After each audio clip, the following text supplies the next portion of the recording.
Welcome back to Investor News. I'm Peter Clausi. Today we're speaking with Curtis Moore from Energy Fuels, one of the busiest companies in the critical mineral space. Hey, Curtis, what you guys have been doing over the past year, some companies don't do in 10 years. Yeah, it's been incredible, honestly. First off, I feel kind of like honored and lucky to be a part of this company because it is so exciting. And to think about where this company was when I first joined. When was that, Curtis? When did you join? I started as a consultant to the company in 2007, kind of during the last uranium boom. Yep. And honestly, Energy Fuels was just one of a million little bitty uranium companies with a couple of cow pastures and trying to catch the wave. And then of course Fukushima happened and the markets collapsed. And in some respects, that was a bit of a blessing in disguise for our company because it allowed us to go start gobbling up some of the best uranium assets in the United States, which has now parlayed itself into rare earths and heavy mineral sands and now medical isotopes. It's been a wild ride. So correct me if I go wrong, which I probably will. You're extracting vanadium from the tailings. You're processing uranium. You're processing monazite from, is it Georgia? Yeah, so that's the rare earths. Yep. You have a really cool deal in Madagascar running against the current nationalization wave. You have a very interesting isotope deal, which I talked to your chair, Mr. Bovaert, about last year. Yep. And I realize it's a small part of the company, but I find the medical isotope part fascinating for how it all fits together. It does. And apart from all of those fascinating parts, yesterday you had what's probably your biggest news. Yeah. Which is exactly a transaction or an understanding with the Navajo Nation. Tell us about that. Yeah, absolutely. So so you got that all right. I mean, we're involved. I mean, our core businesses are uranium and rare earths and mineral sands, vanadium to a lesser extent, and this medical isotopes. What ties all those things together is that they are either in minerals that are naturally radioactive or associated with minerals that are naturally radioactive. That's kind of the common thread for all those businesses that we have. But yeah, the news yesterday was pretty huge. So this is our high-grade Pinyon Plain mine in Arizona. It's probably going to be the highest grade mine in U.S. history. Now, it's not a big mine. It's probably all going to last, 3 to 6 years or so. But it is really going to be likely the largest mine in the United States, certainly in the short term. Producing on the order of 800,000 to 1 million pounds per year starting this year. When you say the largest mine, you mean the largest uranium mine, not the largest mine overall. Thank you. Yes, largest uranium mine. In terms of production, it's actually a very small mine in terms of area, but in terms of production, the largest. And so we started mining last year, and then the tribe, the indigenous tribe, one of them in the area, popped up and didn't like the fact that we were trucking the ore across their land. Now, we had every right to do that. We had all the permits. These are federal highways. This is a legal use. And but rather than just telling him no, we decided to sit down and actually talk to him and listen to him. And over the course of the last 6 months, and I've been heavily involved in these, it's honestly been a really rewarding experience. They've actually been wonderful to work with. We've come to what I would say is a real landmark agreement with the largest, most powerful, most populous tribe in the United States to number one, ship ore across their land, but also maybe most importantly, to be able to help them clean up sort of this legacy of old Cold War era uranium mines that are left over from the 1940s, 50s. That's really important because you had a lack of goodwill due to other people's actions polluting the lands. Yes. So you were able to generate that goodwill back by helping clean up the lands, and you'll probably generate some revenue out of it as well. Absolutely, because we're going to help them clean up some of those lands for free. But we also think that there's great opportunities to actually get into that business. There's billions of dollars sitting there waiting to be used to clean up that land. There are hundreds of abandoned uranium mines on the Navajo Nation, and there's hundreds more elsewhere. And a lot of the companies, the successor companies that created those problems, they've ponied up billions of dollars that are sitting with the U.S. EPA right now. And so we'll have a chance to get in on that business. And when I read through what the agreement is with the Navajo Nation, it's not very onerous. And it seems like two parties sat down, intelligently discussed their respective issues, and came to a mutual understanding that helps both sides. It's a really good document. Yeah, I mean, the first thing they told us when we sat down was that we're not here to stop you. We're not here to try to, stop your trucks or anything like that. We're just here to, have acknowledgement of the historic harms, which are real. And shoot, people are dealing with it today. And honestly, it's disgraceful that the U.S. government hasn't lived up to its obligations to clean that up. Whoa, a federal government that has abused First Nations and not lived up to its obligations? Wow. Say it ain't so. Yeah, it's unfortunately a story as old as time in some respects. Yeah. But yeah, so they were very reasonable. And we already have highly protective laws and regulations governing transport in the United States, right? Just like Canada and elsewhere.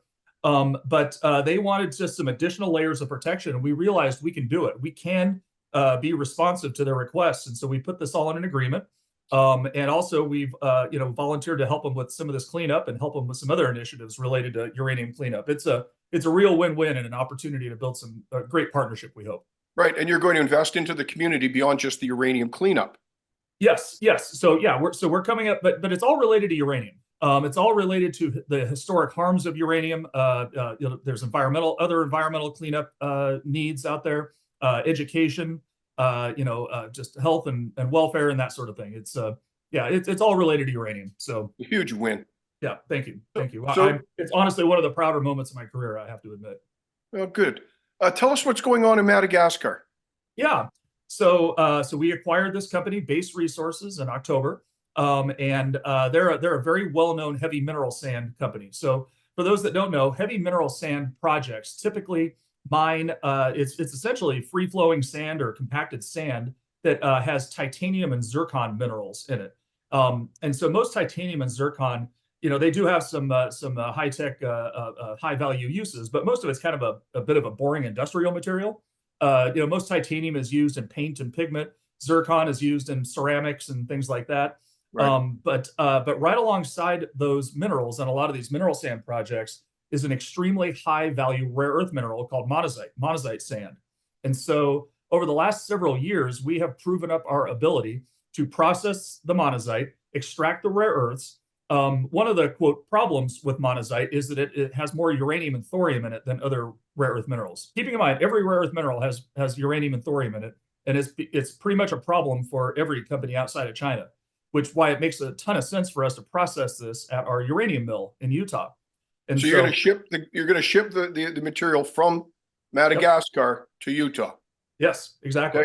Okay. Keeping in mind that it's a byproduct. It's essentially a free byproduct of titanium and zircon mining, which is why it's so much more competitive than other rare earth projects where all of their costs are loaded onto the rare earths. And that's the key problem for Western companies and rare earths is how do you actually be competitive with Chinese companies? End users are willing to pay a little more for non-Chinese supply chains, but not 50% more or double or triple or something like that. You have to be in the ballpark. And so our only mining cost for that monazite is the cost to separate it at the mine and ship it. That's it.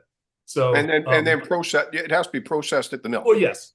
I'm talking about the mining costs. Now you have processing costs, but we did put out a PFS last year, which showed extremely competitive processing costs, below $30 per kilogram NdPr, that's competitive with China. And the company's in good financial position. Last time I looked, you had roughly $180 million of cash. Yep, working capital. Yep, yeah, and that's cash and inventory and other things like that. And I think what people need to understand about the Madagascar project is that if you ask anybody in the mineral sand industry, they will tell you that Toliara, that project, is the biggest and best undeveloped mineral sand project in the world, bar none. It's a gorilla. There's already a feasibility study that has a 40-year mine life, but there's good reason to believe that's could be significantly expanded. This is a generational project. So what do we look for from Energy Fuels over the next 1, 2, 3 years? Well, I think you'll see more progress on Madagascar. You're going to see more progress on expanding our rare earth capabilities at the White Mesa Mill. You're going to see, of course, uranium. Uranium is probably going to be our focus for the next couple of years in terms of actual production and cash flow.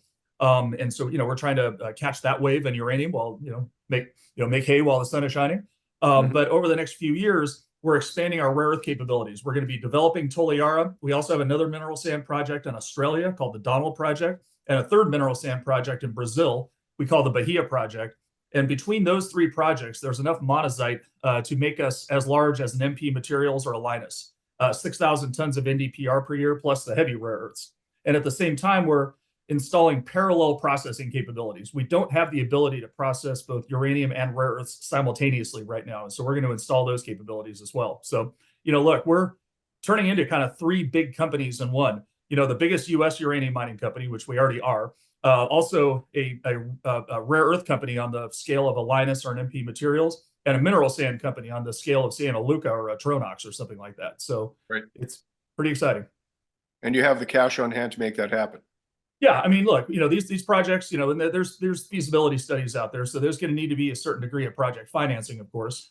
We plan to try to do it with debt as much as possible. There's also government financing available to us, and of course, with this new administration, in the first day in office, new President Trump put out executive orders supporting just exactly what we are doing at Energy Fuels. It really could not be lining up better for us.